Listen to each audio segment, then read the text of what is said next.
Let's go.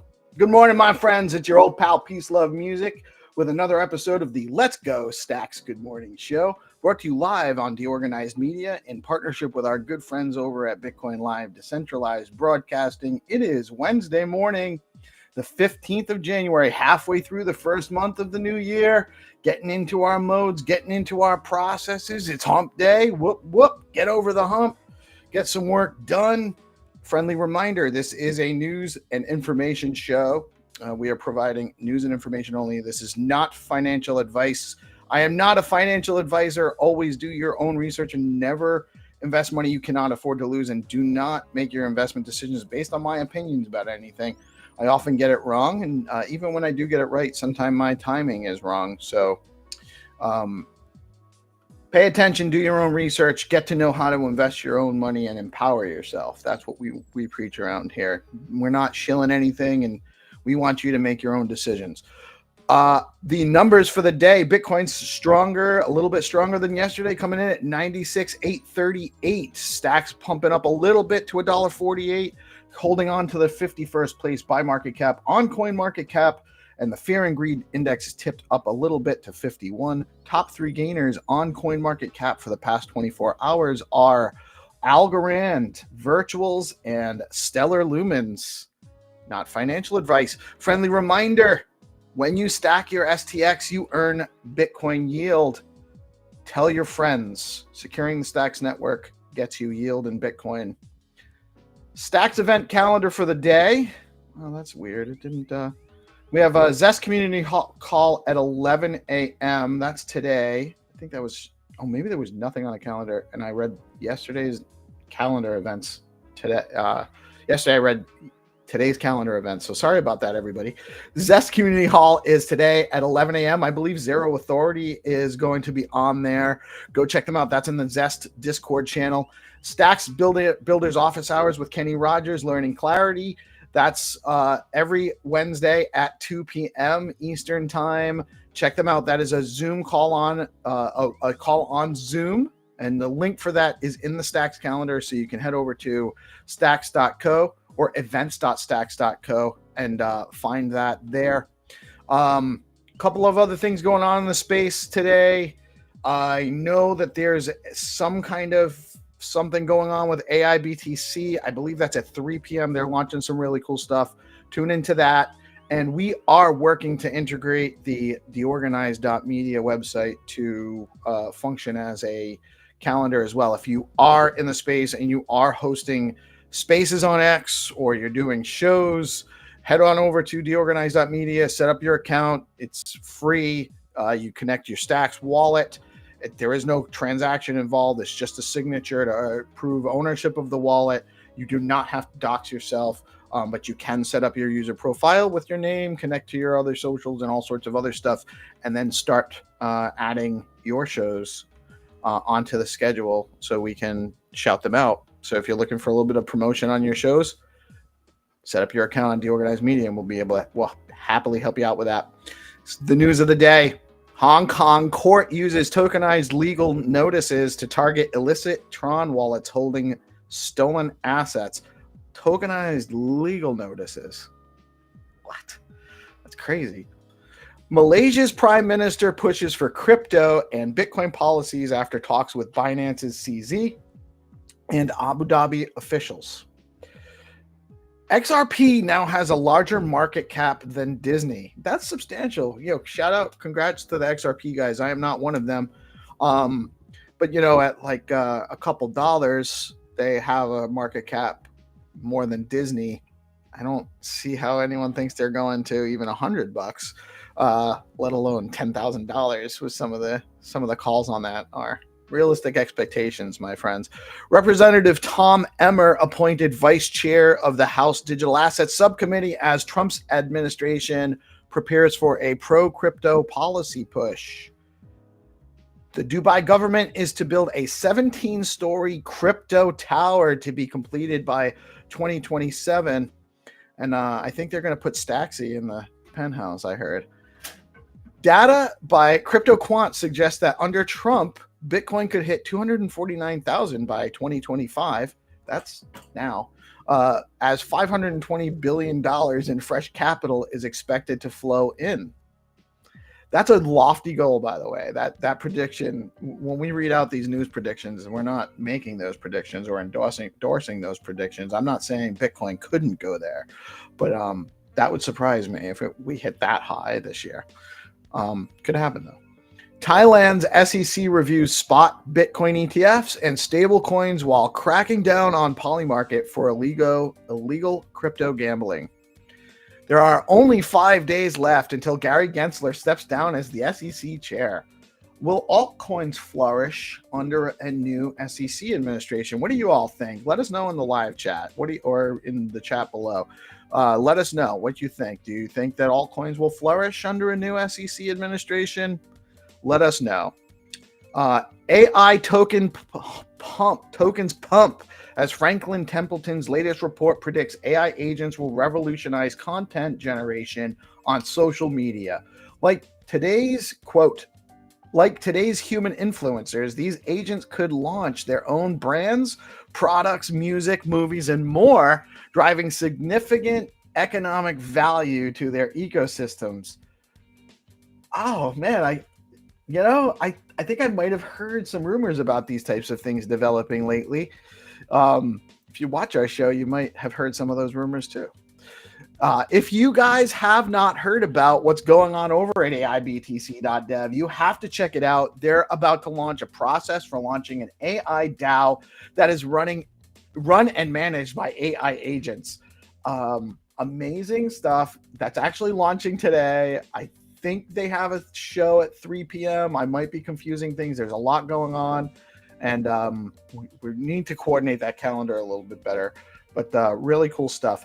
We talked about this a little bit earlier yesterday, but Bitflow recently announced Bitflow Keepers. It's an update to how their platform works. Personalized smart contract automation for Bitcoin DeFi. Bitflow Keepers are services that simplify the painful parts of Bitcoin DeFi management. If you've been providing liquidity on Bitflow, this is some new information that we didn't have until this morning. If you've been providing liquidity on Bitflow and you've been using their platform, you should head on over there, and if prompted, you can switch over. You need to do this to continue earning yields on your LP. Switching over requires 3 simple steps. You claim your rewards that you've been accumulating, so retrieve any accrued staking rewards. Unstake all the LP tokens. You unstake your LP tokens from the old contract. Early unstaking is available with no fees, so do that sooner than later. And restake in the new Keepers compatible contracts to continue earning your rewards on Bitflow. BNS1 has announced a number of platform enhancements for user interface, listing, marketplace enhancements, and more. Head on over to BNS.1 to check that out today. Have you been on Fact.fun? There are several new tokens currently in the bonding curve there now. Can you get to the yams? The sweet yams. Gary Reiger's Gated.so in alpha test. Gated is going to be a platform for artists and creators to launch their digital assets and control access to the content they create. Go set up your account now. It only costs 1 STX to be early, and soon to be launching. Reese is going to be launching his page with his Moshins. I think they just announced that that's going to happen on the 25th. It's only 10 days away until we see that. And also, Good Kitty's When Walls Break album was the first project launched on there. That's still minting too. So go over to Gated, check it out, support our community, and help us build out these awesome tools that are going to help empower everybody. Looking to get started as a dev on Stacks? Head on over to stacks.co. And over to the right, there's a tab that says Get Started, or you can type it all in. It's www.stacks.co/build/get-started, and you can access developer tools, learn the basics, build a full app, and even find ways to get paid to build. That's over at stacks.co. That's the place to start if you're looking to get into Stacks. Are you interested in helping builders and devs test out their projects on Stacks? We've built a tester QA community. If you're interested in getting involved in that, or you're a dev and you're looking for testers, DM me. We'll get you into that group. We can get you access to it at PeaceLoveMusic G on X. if you are interested. Friendly reminder, the Stacks Sip and Innovation Community Call is every Friday at 11 a.m. Eastern Time with Hero and the Stacks organization, the Stacks Foundation. Come learn about the latest developments on the Stacks chain and give us your input on what you would like to see built on Stacks. We're trying to get as many people involved in this process as possible. We want it to be open. We want more input from the users, and we want more information flowing to people that are interested in learning more about Stacks. So Stacks.org is Stacks.co is a great place to go to get started in Stacks, either as a dev or a new user. But if you're also looking to learn more about Stacks, every Friday, 11 a.m. on the SIP call to learn about the Stacks improvement proposals and just give us your opinions about innovations. Tune in 10 a.m. tomorrow, Thursday. Every Thursday at 10 a.m., we're going to run Find to Earn with the game master himself, Zenatron from Skullcoin. You can come play with your friends and maybe win some STX. It's a great time, and this will be the second episode we're doing it tomorrow, and we're really excited about that. That is the news for the day. Let me actually fix my crawl here. And chat, we got some friends in the chat this morning. Good morning, Reese. What's up? What's up? Nobody Famous. I actually got to show you guys some stuff actually from Nobody before I finish on with the show, because she sent me some swag yesterday, and I got this awesome. These are Bitcoin Pepe socks, and there's two. I'm gonna actually rock these the next time I have to wear a suit for something important for work, and rock these and take a picture and share them out to you. I think this is a do-rag. I haven't had a chance to open it up yet. Super excited about that. And then I also have all of this other swag. I got all these stickers and stuff they sent me, and I'm super, such a great shout out. Nobody. I mean, I love what you're doing. I love the energy you bring to the space, and how you show your love to us as well. Love it, love it, love it. And we will get your gated page. Reese is right. So without further ado, I'm going to bring in my guests. I got some great guests this morning. GPSC, my brother, always with me, and Melanie Karstens, who you guys know as Good Kitty. What's up, my friends? How are you guys this morning? Doing good this morning, man. It's right on. Yeah, I feel the end. It's good. It's good.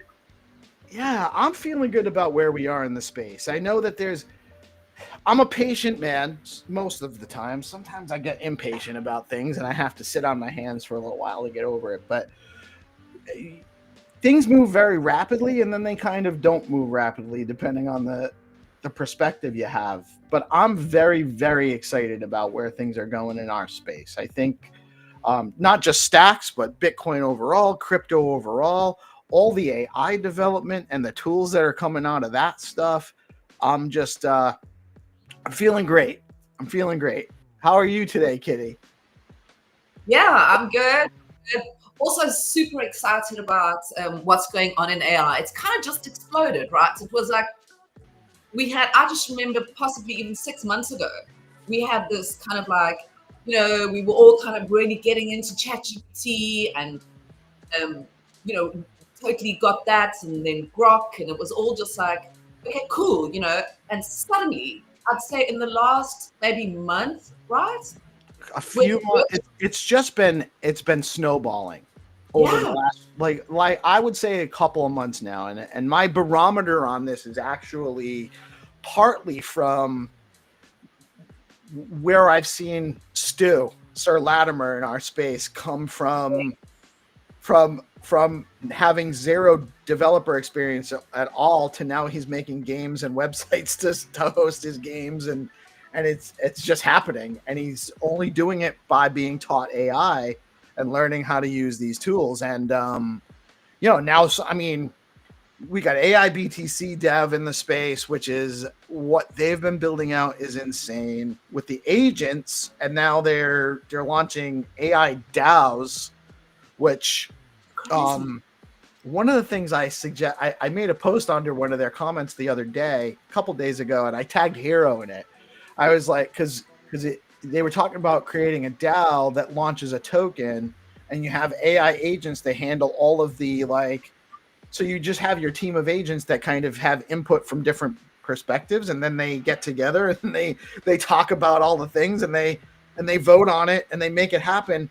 And maybe we create a DAO for, you know, if there was some kind of a decentralized grants program that needed to fund itself, and we create this automated AI DAO that creates a token and runs a token that can then be used to finance bootstrapping and maybe retroactive funding or something like that. You know, who knows?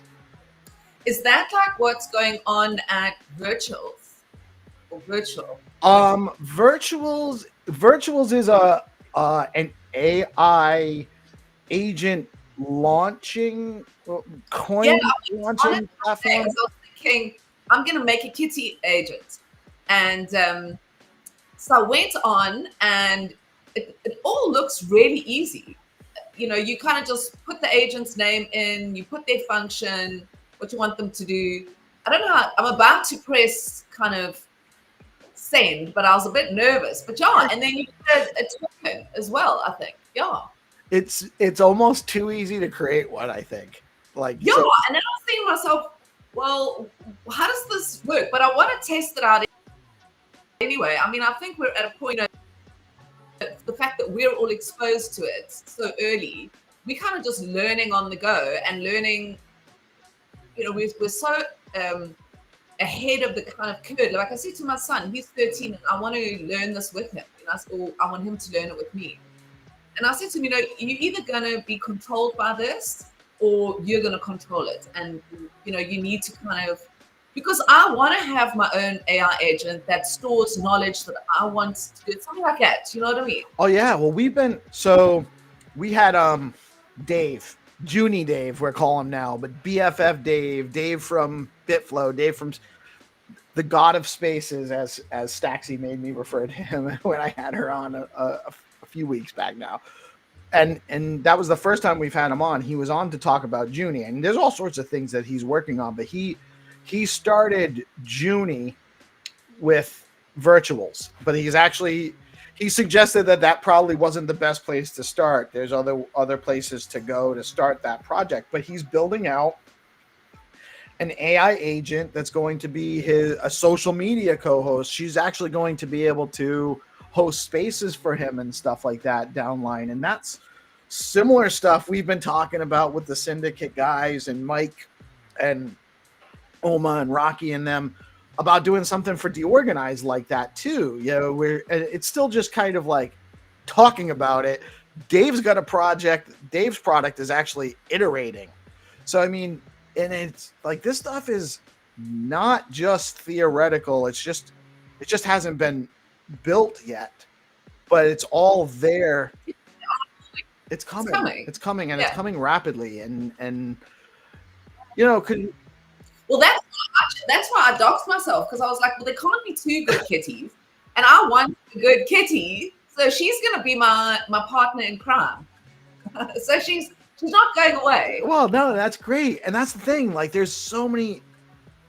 Everyone's gonna be able to do these for themselves, hopefully. You know, and that's what I'm really, my hope is, and my goal is, and my aim is to help facilitate to the best that I can, making sure that these tools are available and people are aware of them as to the greatest extent as possible, so that the more people that are empowered by these tools, the better we can balance the equation in our society to keep everyone a little bit more independent. That's my hope. Dude. I was experimenting with the Syndicate. You know, one day me and Michael were together, and he made a chat bot for one of the like American figure. You know, he's who is it? James Cutler, or I can't remember exactly who it is. James J or something like that. And so he made it very easy to make my own chatbot. I didn't think that I had the ability to design a personality for one of these chatbots, which is essentially what you're doing whenever you're like setting it up. And it's really easy. You know, you just have to like find some one-liners and like really what you want to base its knowledge around, you know. So it's really cool to see that anybody can really put one of these together, right? It's right. It's still very limited. And Dave was showing us some of the stuff he's working on in the background, and how tedious it can be getting it to line up with some of the, like, what you want it to do and how you want it to, like, he's got it integrated with like Lunar Crush, and so he's got social intelligence there, and like Magic Eden, so it's got all of the information about all of the ordinal stuff, and he's got it integrated with I think he was talking about he's integrating it with Stacks Tools, STX. Rubes' STX Tools has an API that he's going to be able to integrate it with, and that's going to be so, but it's still trying to get it to pull information from that and then make it conversational about that without it looking like it's just a robot pulling the information and regurgitating it is a little bit tricky. And one of the things, so Michael's been working. So Michael's going to join us at some point to give us. I think we're going to start doing a daily AI update on the back end of the morning show. That's what he suggested yesterday, because we've been doing the weekly show. So I think he's going to join us in about 15 minutes, and we can kind of ask him a little bit more about that too. But he's kind of come up with some ideas for querying that are based on predicate logic and what was it? I forget what the other. We'll have to ask him more, but it's more like kind of structuring the questions and the queries to make the AI understand better what you're asking and developing processes for that, which I think will actually. That's fine in the future. I was reading somewhere that like the new computer engineers are those that can actually, like a prompt engineer, you have to know how to talk to AI to, and that's what I was explaining to my son. You can't just, I mean, he doesn't use it yet.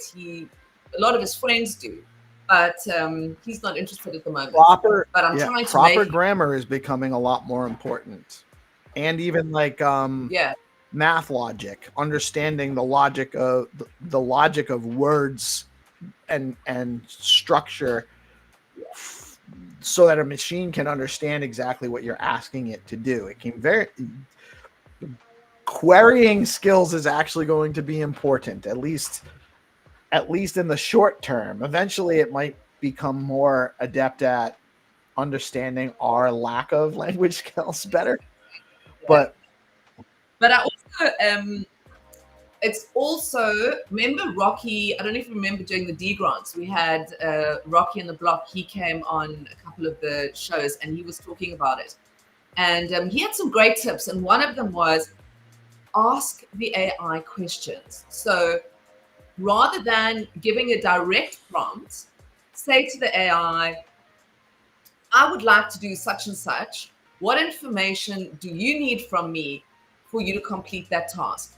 And then it will, give you information, and then you answer it, and then you add a question, and you say, is this? So it's definitely a process. A lot of people kind of just sit down and are like, okay, that's it. And then, I mean, you can already see AI. It's so funny. I say to people, it always says, this is not only an achievement for mankind, like not only.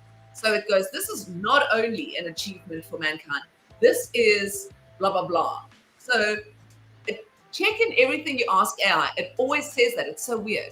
So yeah, anyway. Yeah, it's not as simple as just putting in a Google search terms and hoping you get what you're looking for. And I found this, I've known this for a while now, that when you get into, you have a conversation with it, you talk, you ask questions. What can you tell? I wanted to write. So let's say I wanted to write an article for me. I'm going to actually ask it what it knows about the subject, kind of review that, maybe make some corrections or give it some more data. I'll upload some files for it to review if I have that stuff available. I'll suggest some websites for it to review if it can do that. Sometimes it can, sometimes it can't get information depending on the website. But yeah, you don't want to just like, it's not just one query and you get the results. You have to train it on what you want it to know about. And the lovely thing with, I mean, I use the paid version of ChatGPT. I love all, that you can file. So it's also becoming a filing system for me, which I love. So all the tasks that I'm working on, I keep it there, and then that stays in its memory. So when I did all the D grants, I did the proof of work awards, I did it all on there. So I fed all the info in, for example, from all the grantees, then asked for a summary of each of their projects. So I very quickly was able to read through things, and now it's there. And if I ever want to write anything about it or go back in a year's time, you're just going to find that thread. Yeah, and it will just remember what we were talking about. And it remembers it's starting to remember, bring all the chats together. So it will refer back to certain things. I love it. I'm writing a book with it. And so we're having this conversation about time travel and, the universe and the extent of it and black holes and event horizon, all this stuff. I'm loving it. I'm having such fun with AI. Yeah, that's so interesting that you're like using it to write a book, and I didn't think about that. Like, you could really ask ChatGPT anything, and it has the means to know about it, right? So really, you could use that to write a book about anything. That's really interesting. That's cool. You just get train it on the data. It doesn't have all of the information about everything. It's not. No, and it gets things very wrong. You have to have knowledge yourself to be able to fact check what it's doing. And I often go back and I say to it, like, you've done this. The other day, I was doing something with numbers, with numerology. It couldn't even add. I was like, you've added it wrong. Then it was like, oh, I'm sorry, I'll redo it. And then I redid it and it added wrong. I was like, is maths not your strong point? I mean, should we just, but the book I'm writing is a series of questions. So I'm not asking it for information. I asked it. So I said, I'm from the future and it is a human in present day. So, and then it has to ask me questions about the future and I'm going to answer it.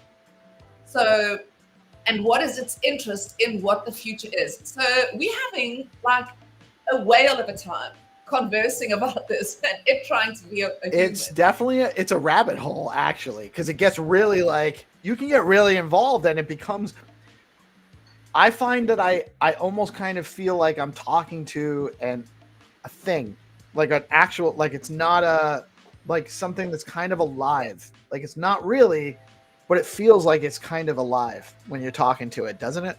A little bit. It's like talking to a person. Right. I mean, I treat it like I'm talking to an assistant, and it's running off to the line. Reese had said, we've been conditioned to seek solutions by using SEO specific language, but now we need to adapt it. And that's true. That's true. Oh, do your AIs have names? I haven't named my ChatGPT or like any of those tools. I haven't given them names, but we do have a name for one we're working on, or the concept at least has a name for the one we're working on for DeOrganized. I haven't named mine. Yeah, I don't have a name in mine either. But so I don't know what I would name mine. Here's the other thing, like, so you're writing a book utilizing the AI, and that's awesome because you're able to do that in a way more productive way. No matter how good you might be at writing, it's going to increase the productivity and the capacity for you to write beyond what you could do without it. But yeah, and it's not writing. It's not writing anything for me. It's all of my own words. It's just storing it. It's asking me questions to answer, which are like prompts, you know. And prompts are a thing, you know. And then having an editor, and that editor is able to kind of go through the book. That's what an editor does. Yeah, right. But the question is, how many people are going to then get your book and read it through their AI? So they're not actually going to read the book. They're going to put the book in the AI and say, tell me what this book's about. Yeah, that's the thing. Your book can really only be one page. That is the new book. It is a page. It's the you can write the whole book and it's just going to be summarized. People are just going to read the summary. I don't know. I still read whole books. I've actually got these here with me. Just finished this. Just started this. I wish I read more. I try to. I acquire books and I start trying to read them, but I'm too ADD. I cannot sit long enough. And I actually I absorb information better visually, like watching. Like I'll watch YouTube videos summarizing a book so I can understand the information in it, rather than I just can't. Stop.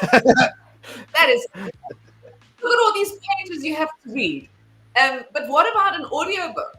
Like, don't you listen to Audible? Audible is like my favorite thing in the world. Like, even to be honest with you, even when I'm watching a video, I can't pay attention to anything for longer than like 5 minutes. And it's not that I'm not trying to.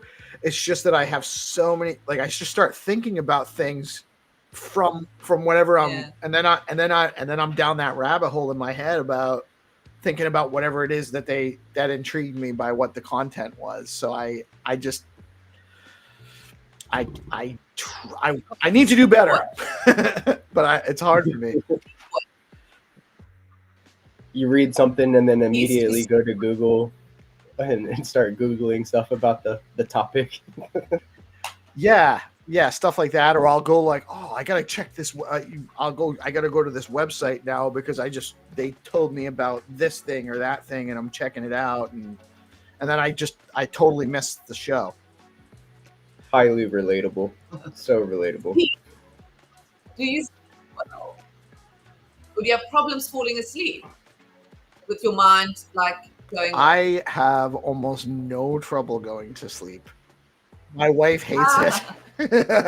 I am like, I can't. That's the thing. Like, if I put on something to watch in bed, I'm asleep in like 30 seconds. Like I can't even. I fall asleep in movie theaters. Like, I haven't gone to the movies in a long time, but I don't have a hard time falling asleep when I try. That's brilliant. Yeah, that's what I often as well listen to audiobooks before I go to sleep. I listen to them when I'm grocery shopping. I listen to them when I'm like cooking dinner. So I also find it hard to sit still without being like very active, like writing an article or planning something. But when I'm doing active things and walking around, when I'm like wasting time because I'm just walking and I can't do anything else when I'm walking. So I've got earphones in every, like, you know, earpods in all of my bags, my car. So wherever I am, I just pop them in if I'm on the road. I have a hard time paying. So like my wife hates it because we go for a walk every day. We do a 1.5 mile walk, not a long walk, but it's about 20 minutes. And then she talks to me, which is great because it's she kind of has a captive audience, but I just have so many things going on in my head all the time. I lose track of conversations too. Like my brain goes to, like, I'm thinking about what I have to do or who, like I start having conversations in my head about what, like, whoever I have a meeting with coming up, I'll have that. I can't do it. You sound like my husband. like Arno, he's exactly the same. He'll just like get up in the middle of a meeting. He'll just stand up and walk out. And like, I have to say to people, I'm sorry, no, it's just he's terribly ADHD. He like zones out. He's like gone. And then you say to him like a day later, okay, remember you've promised to do this and that. And he'll be like, what? No, I didn't. So yeah. Oh yeah, you didn't tell me about that. What are you talking about? I didn't know about that. Understand. Yeah, it's Trip apparently has a similar condition. He says him too, but he's always listening to us, but not books. Oh, okay, that's good. Yeah, it's but you know, it's I chalk it up to kind of being just the hunter gatherer type. Like you have to be distractible, because back in the day there were very real threats going on, and or you know, we didn't have regular access to food supplies, so if the food source was available and you saw it running, you had to stop what you were doing and go get the food. Or if there was suddenly something going on, a predator or something, you had to be alert. You had to be distractible, and I think that's just part of the wiring. That plus we have this constant barrage of data coming at us too, right? That's another component, in my opinion. Well, that's the thing. You know, you've got it. That's why I still read books, so that I can keep my attention span, because I'm not at all on social media except for crypto Twitter. So I like the attention span of a book. That's very good. And I'm the opposite. I'm hyper focused. So I'll kind of go into something, and then I can't be distracted. And if somebody comes in and talks to me while I'm doing it, then I'm like, huh, what? And then the floodgates open, and I don't know what's going on. Right.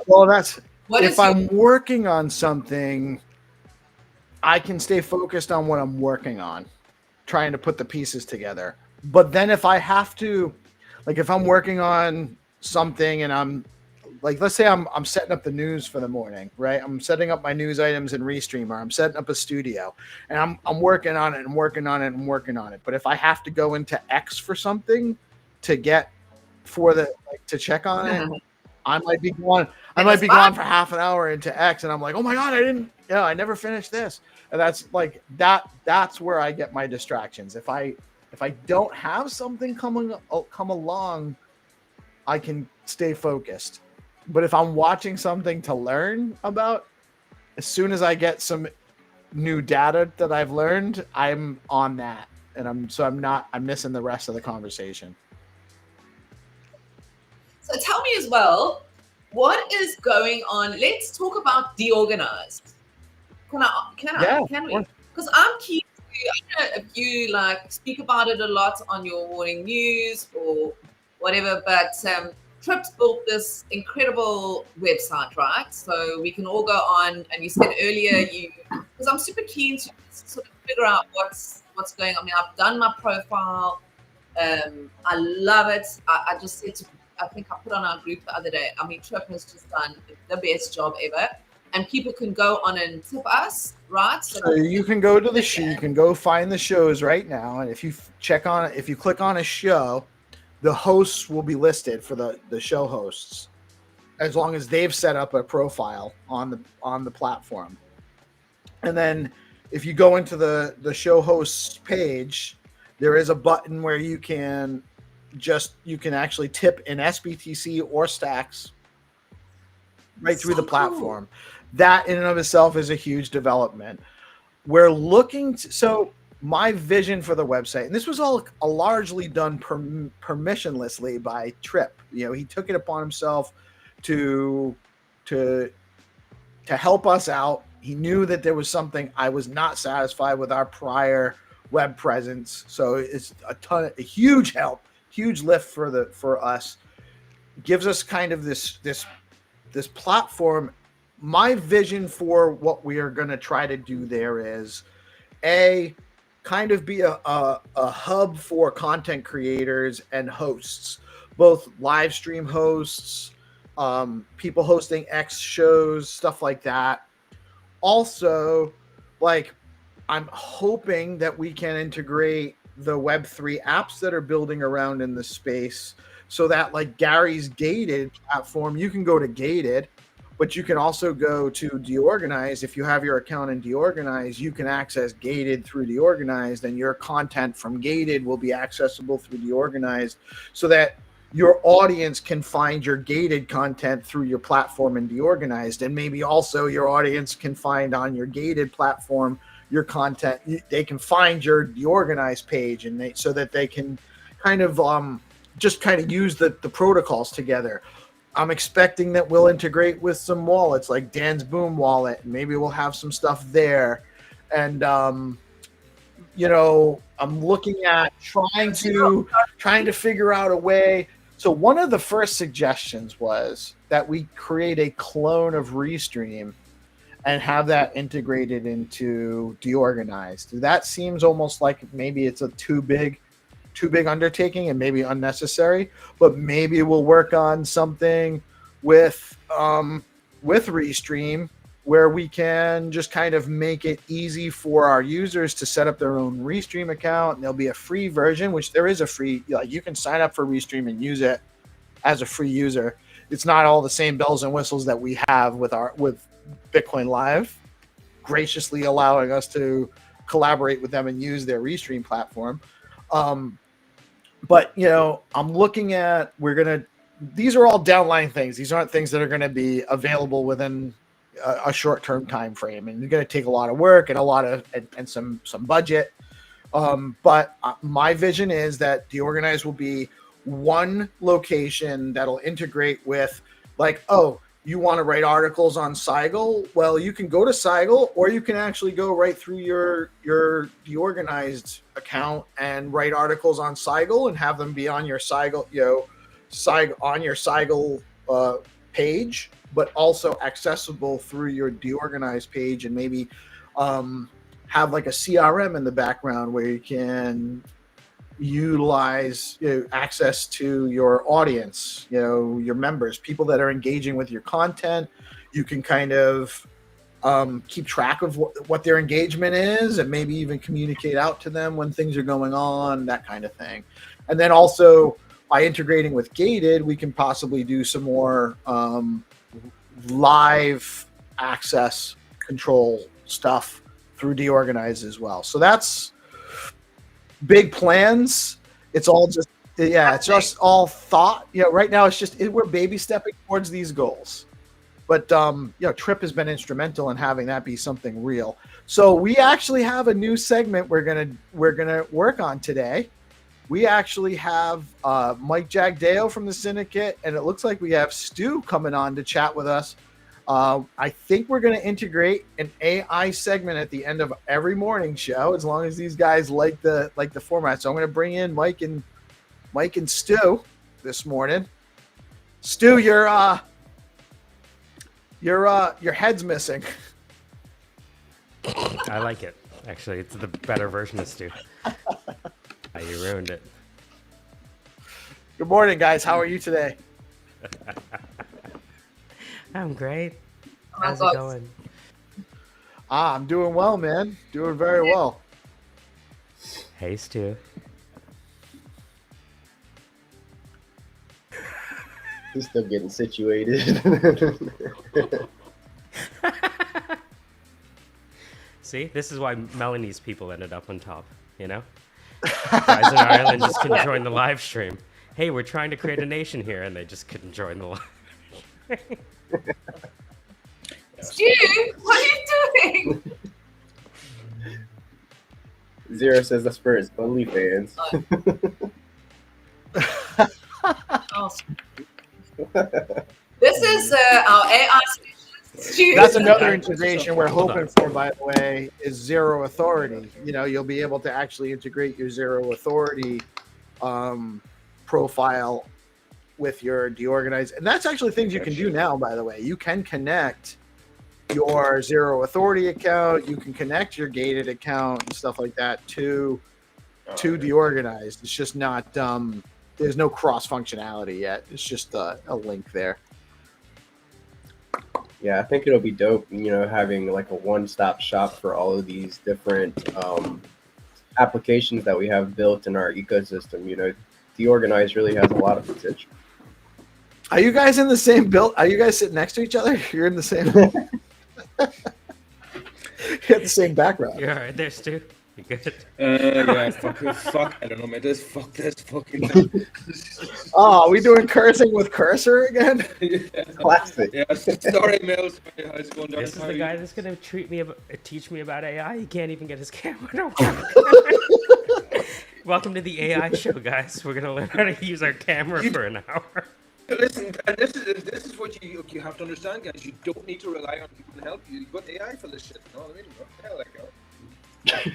Anyway, good morning, guys. How you all doing? First of all, Mel, how are you doing? Absolute pleasure to see you, Melanie. How's things? Pretty Hi, good. Nice to see Good you. man.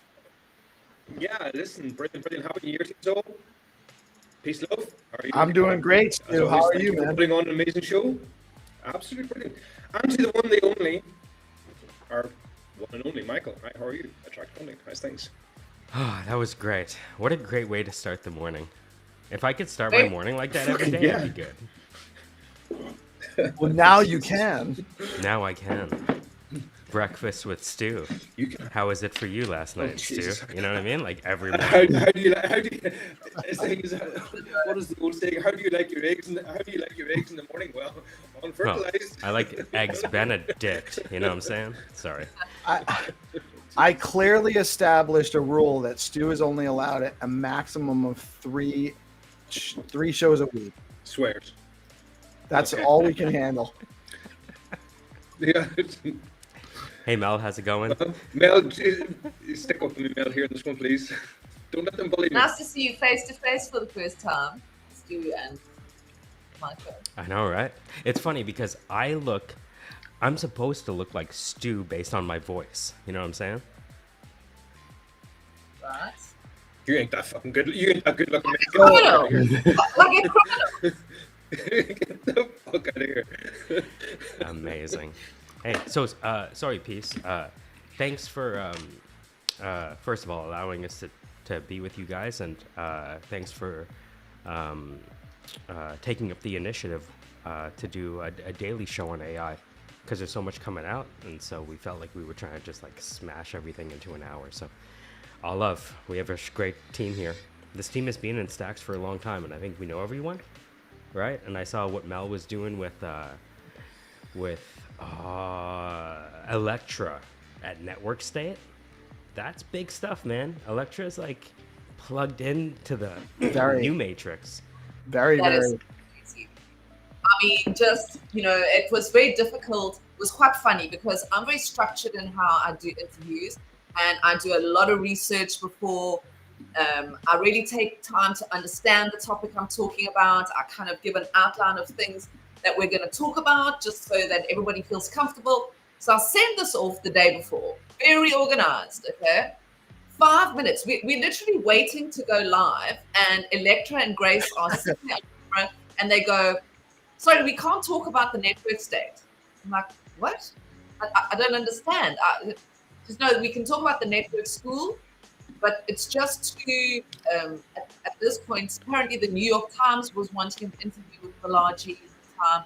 So it's a very big thing, but it's still a thing that needs to be, it needs to understand itself and where it's going to go, because it is such a big thing, and it is absolute genius. I am in awe of it. I would love to go to the network school. There's 150 people that are there. There's families invited. They have lectures during the day, but the rest of the day they kind of all sit around in circles, exchanging ideas. I mean, the growth that you're having, and she says the kids are kind of jumping around from listening to, talks about quantum physics, and then they run over there and they're talking about Bitcoin and the things these kids are exposed to. I mean, it just sounds incredible. It's so exciting. So yeah, I'm going to keep in touch with what they're doing. They've got the second cohort is open for applications on the Network School website. So, yeah. Super cool stuff. That's the new Stanford right there. Yep. It's And the idea of setting up these different hubs where all this knowledge is suddenly accessible, not controlled syllabuses, but open conversation. I mean, imagine the absolute leaps forward we're going to have in, just not the real knowledge being allowed to, the few at the top. It's actually a new model for decentralized governance as well. That's right. Maybe that's why we're not allowed to talk about it. Pretty much, it's like, we only got one government. We're allowed. Happy with it. We're allowed because we're just speculating. But they were. I've never heard of it. You guys tell me all about it. Well, the concept is. No, that's just for plausible deniability. Go on, please. Right. Well, the concept of a network state is a non-geographically tied state apparatus. Oh, you right? mean like 1776? But I mean like. But what's interesting about opt-in, it? opt-out social order is what I mean.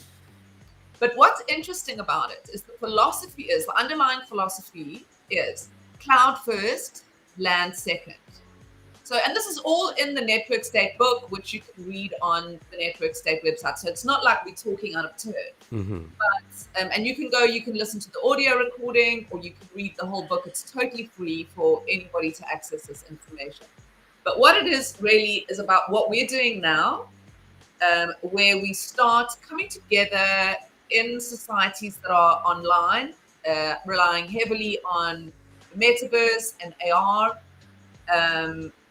and getting together with like-minded people who all agree in a sense of what we want to do, pretty much like, say, for example, the Stacks ecosystem, where we've got a small ecosystem of people and we are all looking forward towards the same goal. And anybody who has because we're so close and we kind of spread throughout the ecosystem, it's very easy to spot anybody who has not good intentions or whatever.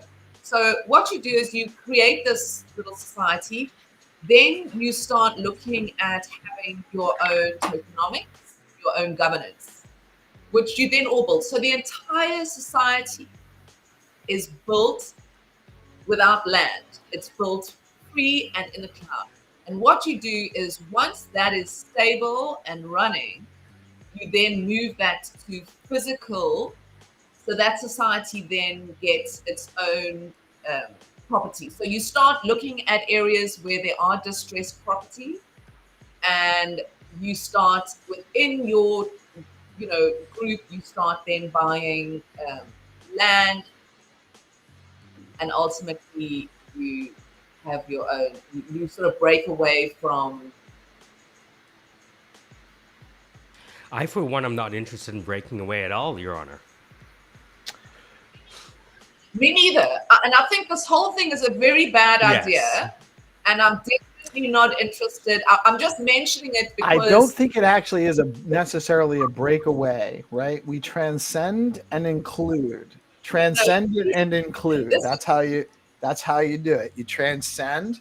Yeah, ask the Irish how that went. Hey, Stu, how'd that go when you tried to tell Churchill you want to transcend and overcome? Well, that's not what they. Yeah, well, we sent. That's not what they told him. We sent him to India. We sent him to India for cut shit to go over there. But so the thing is that really it's just a matter. So they that do not rule themselves are destined to be ruled by others. If you do not take responsibility for yourself and establishing the rules of order that you're going to follow, and you run amok, you will be ruled. Somebody will come along and rule you. I feel personally attacked now. I don't know about that, but It's a joke about India and the East India Tea Company. Sorry, continue. we just have, so our current model is designed by, it's a top-down model. It's predicated on the initiation of violent force to compel compliance, and so we need to evolve past that. We need to transcend that paradigm, but we don't transcend it and exclude the current existing infrastructure. We transcend that paradigm and include the infrastructure, so that it actually comes from Zen philosophy. It's how you actually grow. You can't get past your shadow stuff that you have, all right, so I can be violent. I have a capacity for violence. I can be an asshole. I can really do that. I can't eliminate that from myself because there are reasons for its existence. I have to transcend the capacity for that violence, but it's still included within me. That's how you grow. Because if I try to eliminate all those bad things there, or that I perceive as bad in me, when I transcend them, but if I exclude them, I will actually have, I won't actually succeed in moving forward. So we have to do that with top-down violent governance as well. We cannot just, you can't establish a peaceful society through the initiation of violent force. So if we want to have a peaceful society, and I guess part of that is establishing what we want to have. But wouldn't we much rather have peace over liberation? Well, are they mutually That's exclusive? We can have peace as long as you don't need liberation. Well, is that peace? You can have peace because I won't be at peace if I am not liberated. So even if I pretend to be at peace, or I would need to be drugged to be at peace, but my internal, What you're right. I need to be liberated. You said the quiet part out loud. and- I would need to be drugged in order to enjoy peace unliberated. Well, it's not peace. It's actually just Sedation. Right. It's submission. Right. You're just being, as long as you submit enough to not have Oh, violence. that's what submitting is, that top down, right? Top bottom, I think they call it in Ireland. Top bottom structure. Is that what they? Yeah. Right? Stu? Top bottom? Sorry, say again. They call that the top bottom management philosophy. Right? I don't know. Someone's Don't ask the always wrong on person. the bottom. Okay, sorry. I'm totally off base. But I think, to me, network, everything that Balaji's doing, and by the way, like, Balaji was talking greasy ever since like 2014 with his speech at the Y Combinator startup school, where he talked about the grand exit. This is, again, open knowledge for anyone who's willing to watch old YouTube videos, that Balaji said that he intended to exit. And it looks like the exit is now coming back around, where they're not just leaving the solar system. They left in order to organize, and now they're coming back. And if you look at the sheer amount of talent in that network school, I kid you not, that's rivaling Stanford. I've heard that people are dropping out of Stanford, actually. It's crazy. Have you noticed that? There was a report that said some computer science students are dropping out of Stanford because the shit's not moving fast enough for them.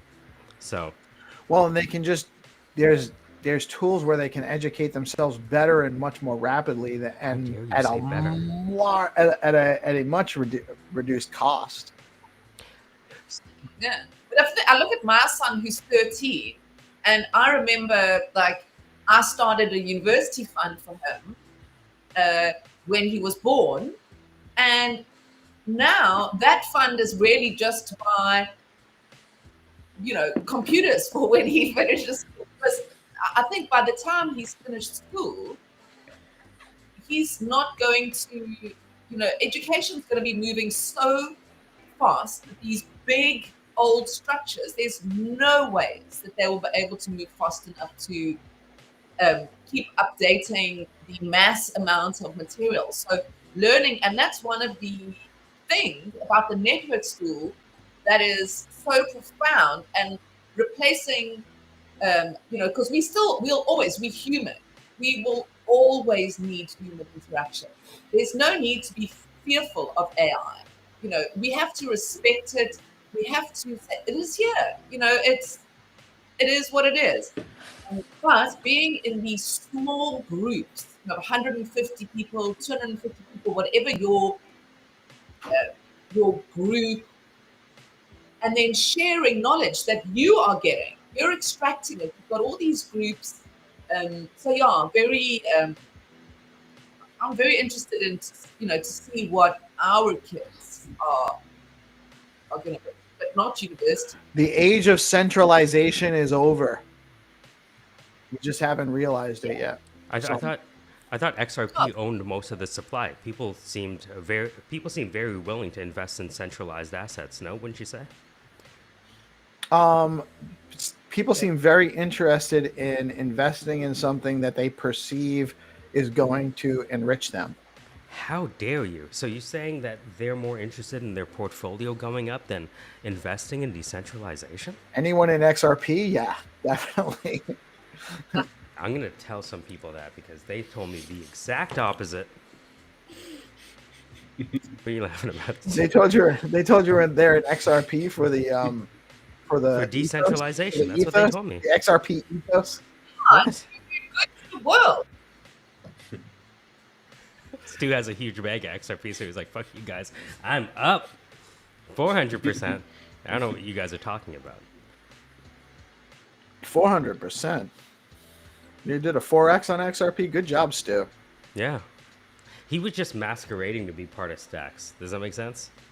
So I actually bought some XRP, probably like $100 worth in late 2017, and it shot up to $3, and I sold.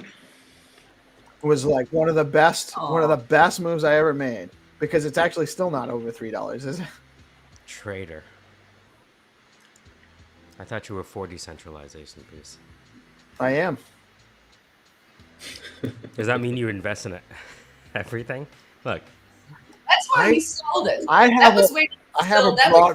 am very, very diversified in crypto. I like the way that Mel, he said, I don't invest in crypto. I collect tokens. And I said, I'm going to tell that to my wife and see if it works. Well, I didn't say, I said I don't trade. That's right. You don't trade. Collector. Mm-hmm. Yeah. Because I just don't sell stuff. Much to my, So NFTs are like that top drawer with all of the VGA cables. Yeah. I used to keep them all in a box in my basement, and then I finally threw away all the cables. I worked for the cable company at one point. Cable, telephone, and internet. I sold broadband service to the masses for about 9 years. I actually did really good. So you're returning to your second childhood doing this whole broadcast stuff, huh? Maybe. Right. Now you're the one being the broadcast. You used to sell the medium. Now you're the message. Isn't that wild? It is wild, actually. And my grandfather worked for the telephone company. He was a teletype repairman. That was the original texting. Whoa. Yeah. Is that like Morse code with like string and cups? How does that work? It's like the ticker tape, like the ticker machine. So back in the day, big business got news information sent to them pretty rapidly through the ticker machine. Is that a telex machine? Or is that the same I as think maybe, machine? yeah. Like look like Braille. It's like a little yellow strip like this with little dots all over. Well, I guess I don't really know what the tape looked like. My understanding was that it was basically the original texting over telephone lines. So it was like it was text data that would be, so that the machine would receive the data and then print out the text on this tape that would just run out. So that you hear the term ticker tape parades, where you'd see the ticker tapes would just be thrown all over the place on the parades. That was from the teletype. You imagine a bunch of nerds going on a parade with like little computers, confetti. That's what I had in my head. Most boring parade ever. Just a bunch of dudes going like this. Texting each other on like a ticker tape machine. Hey Stu, what was it like when the ticker tape was invented? You were there, huh? Before, You know, just after Mr. my Ticker? time, actually. Mm-mm. Nothing to say. But yeah, so How how are you, Stu? How's it going there? Brilliant, actually. Absolutely awesome. Quiet, peaceful, exactly how I like it. You know, it's yeah, awesome. I genuinely couldn't ask for better. Bit better, warmer weather would be nice. And how is your pardon? I didn't understand. Sorry. Oh, say that again. How is your AI building going? Awesome, absolutely awesome. We're going to talk about that slightly after. It's definitely been an amazing experience actually, and hopefully we can talk about that in a wee while, if that's okay. Which I wonder what this is one of the things I was just talking to Michael earlier on, like, you know, with this path that I've been down, you know, with the encouragement from the syndicate and especially Michael and all the rest, like, you know, that I think more people, and as you said quite rightly so early on, Mel, like, you know, more people should be embracing this here. You know, don't be afraid of it, like, I mean, and you just have a try. You know, you don't have to be an expert within one day. You know, it's okay to start off with the hello world and message, and if you can get that working, well, then try hello world, how are you, you know, and move on from that there gradually on, like, you know, it's, but yeah, as I said, it's been fun. It's been definitely the best gym exercise my brain has had in a long time, to say the least. And just with the new way of how to prompt AI as well, which has been, I would like to Michael actually talk about that as well, which is completely mind-blowing. I've got like a cheat code into AI now, which is pretty awesome. So yeah, it's pretty cool. Sorry for diversing off there, Mel, but yeah, awesome. For that long-winded answer, it's been fucking awesome. I really want to learn more. I'm here to learn today. So what we've created, so for those of you know what we call obviously potato stew came about as a joke. You know, Michael and his antics and all the rest. So we thought, you know what, let's have a bit of fun with potato stew. It can actually be maybe something quite cool. So we created, it was basically created the character, has his own Twitter page, but this was the Twitter page is more so for testing and just testing out AI agents and how to respond and one thing another, how to use the Eliza agent, which is pretty cool. And then we continued on. I mean, you know, maybe doing a character going out to this little character called Spuddy. So yet again, there's nothing rewritten here. Here's just purely it's taken from Pac-Man. Nothing rewritten. But instead of ghosts, you have the banks. So these are little banks you have to try and destroy. Hence also the pizza. This is the first level. And with all these, you know, different things, using AI. This is the fourth game now. Actually, the first one was the first game was actually the what was it called? Sliders, actually, where we got to, you know, everybody could use the different AI the different NFTs. You could put them in, create a game. There you go, boom! Congratulations. So yeah, it's where do we even start? Like, I mean, with AI, I've been able to do all this shit that I would never been fit to do before. Like, you know, so it's pretty awesome. And I think that everybody should try it. You know, if you're interested in crypto, if you're into crypto at all, try AI. You know, go to ChatGPT, prompt it, download Cursor. It doesn't even cost anything at the start. You know, I think at the worst it's going to cost you $20 a month. It's not even a decent bottle of wine. You know what I mean? So it's and with that, there, just go and have fun. You can, God knows what you can come up with. You know, so it's join these spaces. Look at all these things. You know, the syndicate are creating now. Like, I mean, it just doesn't end, you know. So it's but yeah, definitely fun. You should. Have you used much AI in this here? Like, I mean, have you used Cursor? Myself. Yeah. Yeah, I use ChatGPT every day. I was just saying earlier, Yeah, but I'm obsessed with ChatGPT. I use it every day. I file all my documents with ChatGPT. awesome. I treat it like an Awesome. assistant. So it refers back to things. I tell it what it must remember. Awesome. I'm even writing a book with it where I Awesome. told it I'm from the future and it's a human being in today's world and we speak Awesome. that way. But Awesome. what I have done is kind of delved into what they're doing at virtual and kind of created my own and program. That's kind of what I'm interested in, kind of like your journeys, you know, building something. And I don't know where to go. I mean, I know I can go into virtual, but I don't know if that's like a stacks thing. You know, I'm not good with, you know, that's where I kind of need guidance. Sorry, just putting up this thing here. There's a message in there.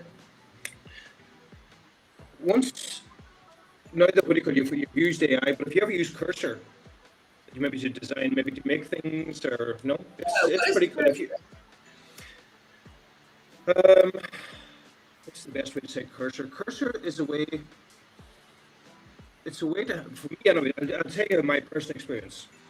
Cursor has been a way to help me with the use of AI how to be able to code. It's like having a tutor beside you and just prompting it, swearing at it, you name it, whatever it is. It's been a therapy, it's been whatever, but it's been a way to help me. Yeah, exactly. We did trip, yeah. Yeah, so it's Cursor's a way to. QSOR something. What is the? Yes, exactly. CUR. Hold on a second, Michael. Can you what do you call it? Hold on a second. Let's see if we can get this here. It's Cursor. I just want to save it on my. So cursor.com. Go in there and just download it, and you can have there. You actually use Claude. Actually, the good thing is Stu is actually doing one-on-one sessions with the Stacks community as a way to give back. So we'd love maybe live on the show next week where Stu walks you through this together. What do you think? You're such an Professor Stu?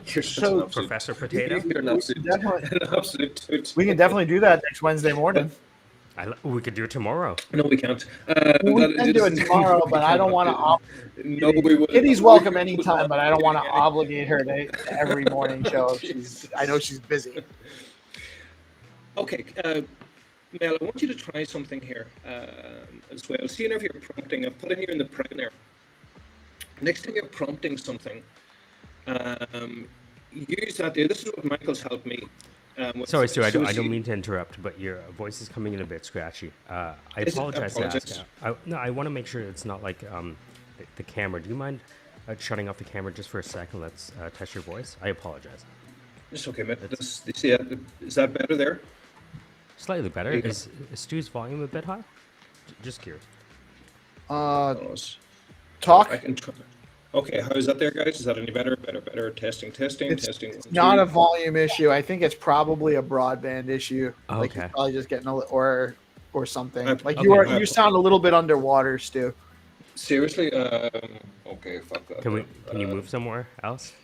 No, I can't, man. I want to make sure that you come through clear because you're such a influential person. So what Stu was about to say, and we had actually talked a little bit about the process for prompting and using predicate logic and propositional logic and modal logic in a single expression to get the AI to understand that. Can you guys explain what predicate, propositional, and modal logic are?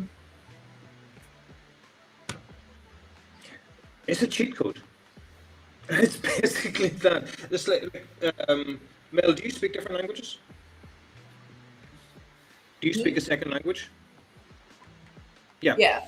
So, I speak French, not fluent French, but it's like somebody trying to speak a different language, but trying to use one or two words, trying to get a full explanation of exactly what I want. And that's what initial prompting's like. But if you use this line of code to actually, so all of a sudden it gets the AI to understand exactly what you want to say. And the way I've used this description is, it's like trying to fix a car using a Marvel comic.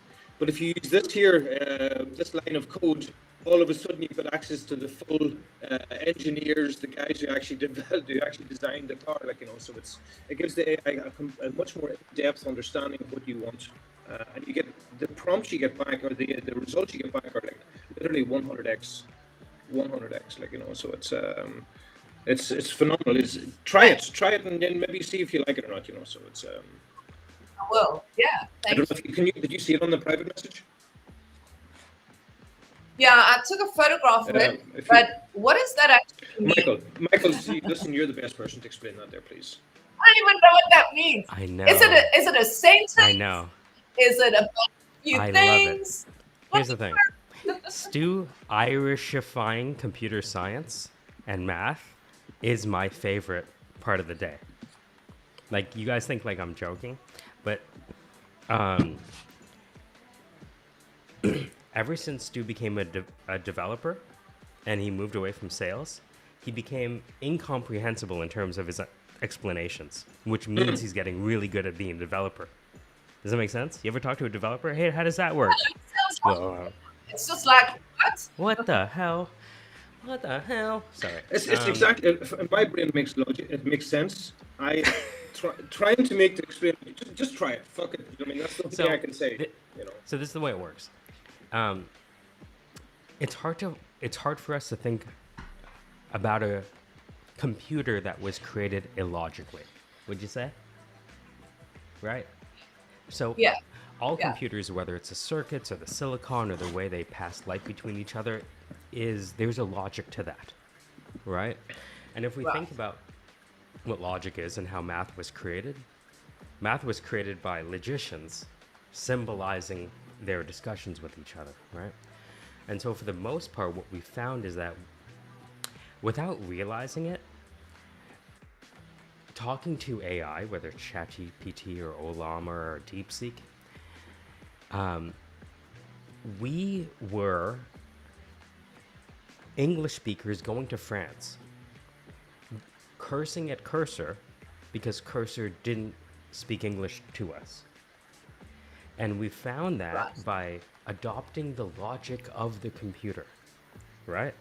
The very logic that these software and hardware systems were built in, which is predicate, propositional, and modal logic, that we're now able to speak French in France and get better results. That's the kind of net of it. And so I'll give you an example. That's a beautiful explanation. I've been working on it with Stu, perfecting it for like 2 months almost. So this is my 15th time. And it was incomprehensible to us in the beginning, and it still is because it's really powerful. Because what we're doing is when we have a conversation, we're using the Queen's English, right? Natural language. But you can imagine that if two mathematicians were talking, they could easily just share equations back and forth. So by using these logical expressions, which is like Mike bracket likes bracket goat curry, you know what I mean? You can take these English sentences and turn them into quasi math-like expressions. And it turns like the computer understands these brackets and exponents of language much better than if we just kind of ramble onto it, right? And so we can show you some demonstrations, and we actually showed what's his name, Dave BFF yesterday, right?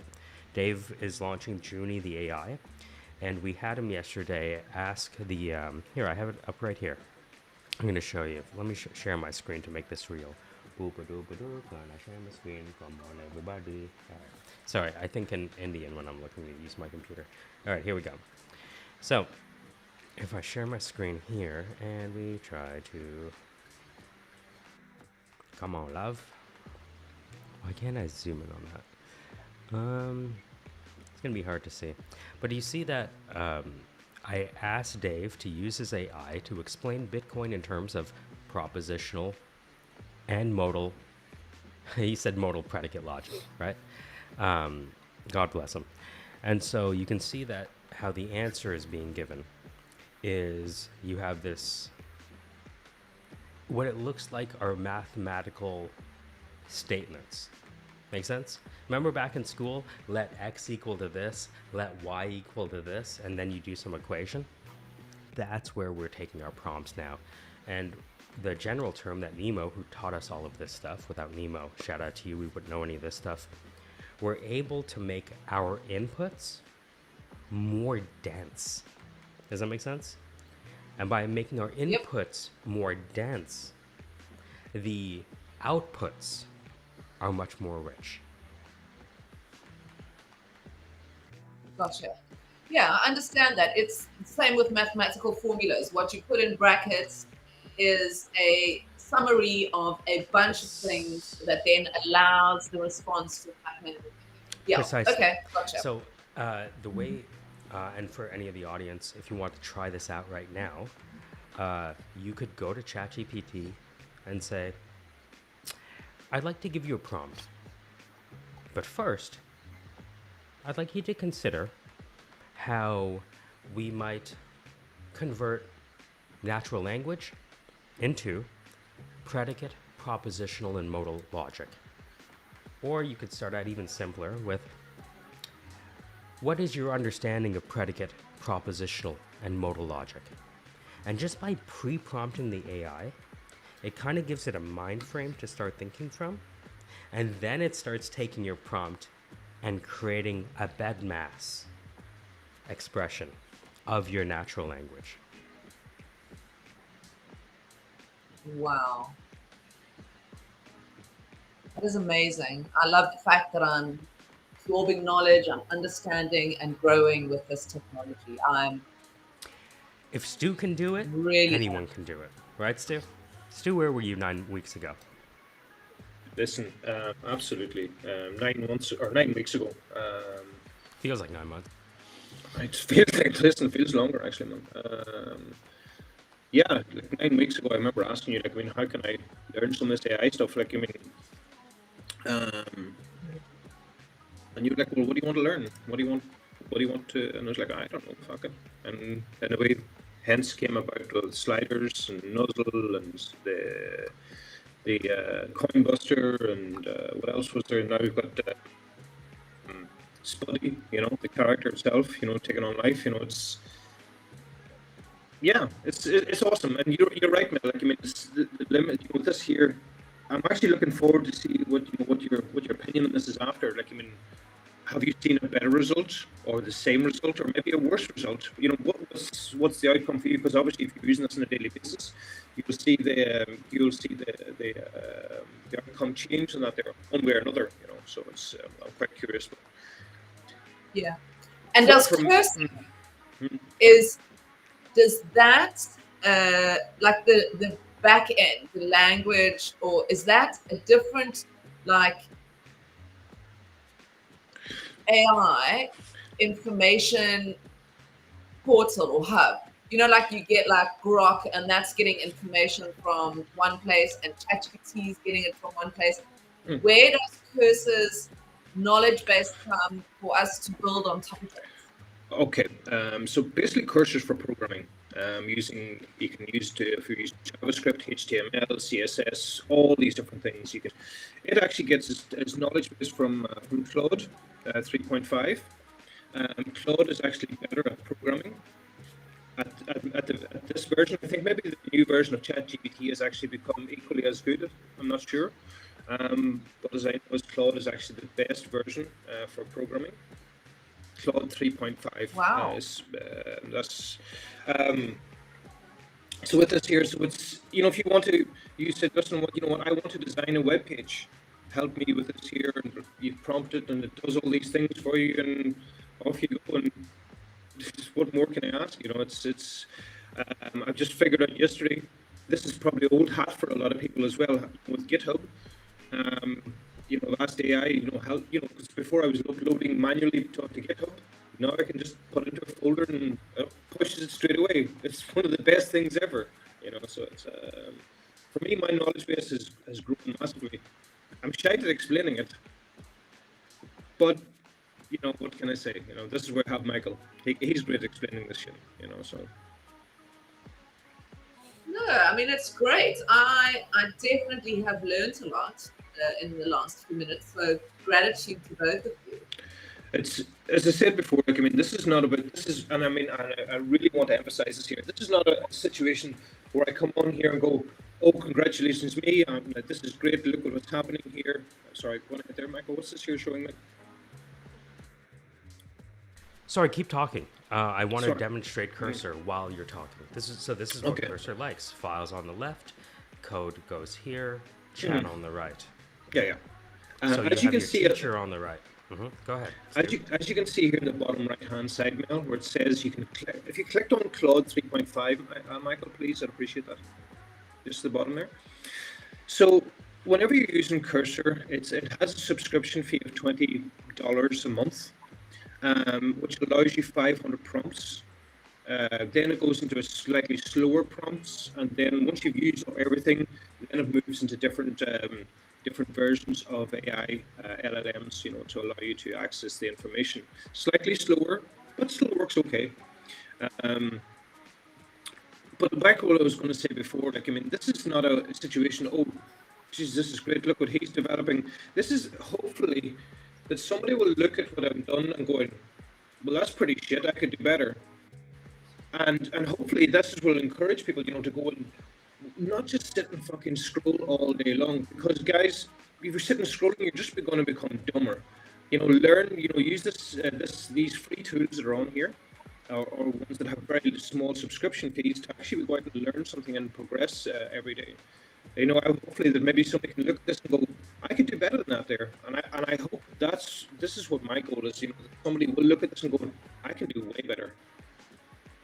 And that will give them the motivation to, because listen, if a guy like my age, 50 years of age, can start this here, geez, look at all these mega brains out here, these young people who are so smart and have all the time in the world, you know, but you don't actually have all the time in the world. Time goes fast, like, you know, so hopefully this will motivate somebody, you know.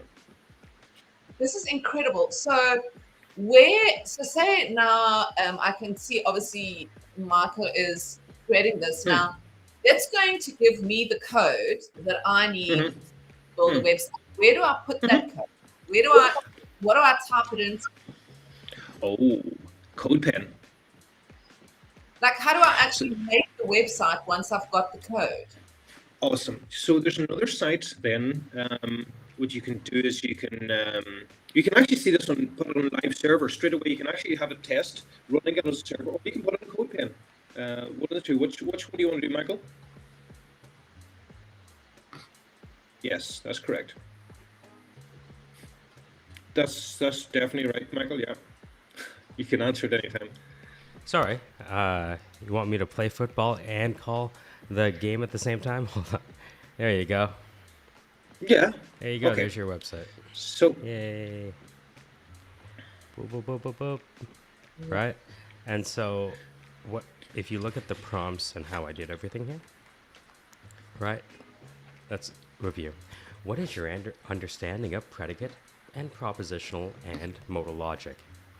And it goes through the explanations, just like we have in math, BEDMAS, order of operations. So too do we have the BEDMAS of the Queen's English, and or not implies, right? And then there's predicate and modal logic, and again, those are rabbit holes. But suffice to say, there's other forms of logic, right? If you look at legal logic, like obligation and permission, that's deontic logic.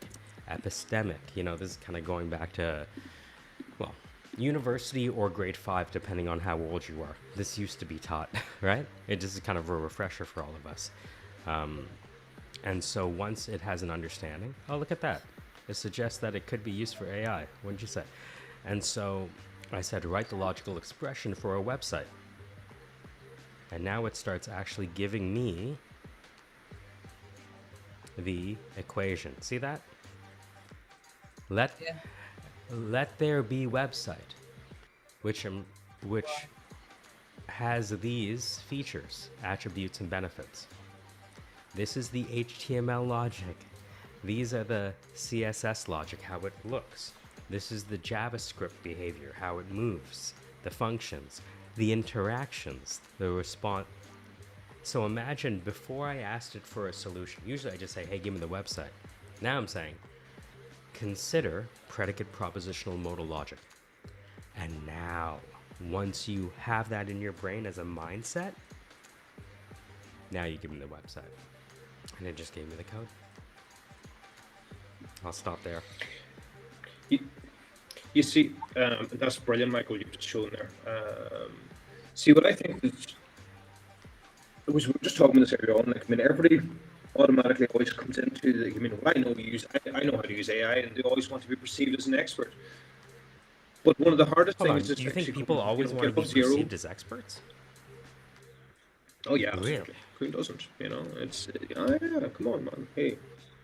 But yet again, what I think would be great if something was set up, Mel, because you're great with great at onboarding people, and this would actually probably be a good, possibility to BORED. onboard people. Yeah. Set up. Yeah, No, yeah, I'm literally. Maybe set up like a challenge. Okay, guys, you have to create. Within little schools. I remember you're on this here gig as well. Like you doing modules, how to get. See how he's trying to delegate zero, homework to how me? to.